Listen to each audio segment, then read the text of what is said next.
Morning. One of the most powerful stories of Scripture, I think, happens after the crucifixion of Jesus.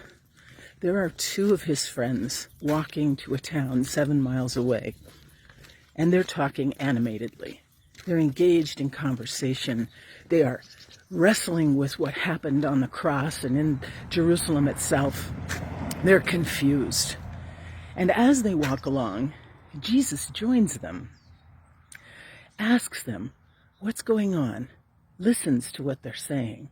And what exactly are you talking about? They turn to him and they reveal everything in their hearts. Their sorrow and grief over the loss of their friend, their confusion over what they thought was a sure deal, this man who was going to make a difference in the world and in their faith, and now he's died. He's been killed, tortured. Jesus walks with them, and they're moved to engage him, to talk, to ask him questions. We are on a journey as well, a journey of faith, as are all the people we share the planet with, whether they're aware of that journey of faith or not. They're on it. And many of them have walked away from church and God, faith, religion, largely because of things that faith and religion have done, things that church has done, or things that church hasn't done, ways that we haven't stepped up, made a difference, interjected faith into conversations in the world, and tried to shift the balance to a kinder, more generous, compassionate perspective. So we have here this story of Jesus walking with his friends. We too walk with our friends. What Jesus does first is listen. Jesus asks questions and doesn't interject. Here, let me solve the problem. Let me save the story and save the day. But he listens, he walks, and he gives an ear and a heart to what these young men are discussing. Maybe that's our cue.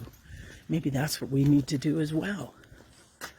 Instead of approaching those who are disillusioned with God or church or faith, instead of saying, here, I've got the answers, maybe it's about walking and listening first, getting an ear to what's on their hearts, so that when they see that we're listening, they might be open to more.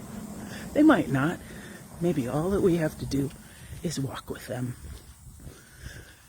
Jesus' humility shows up when he says to them, what are you talking about?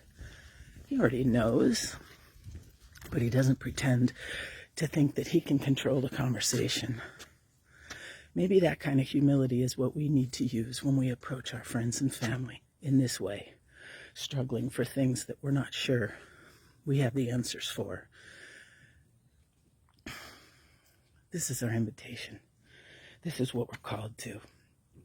May we take this opportunity. And just FYI, I'm going to be cutting my little talks short. I'm going to be going to twice a week now instead of 4 times. Wishing you well and looking forward to engaging you again along the walk, along the journey.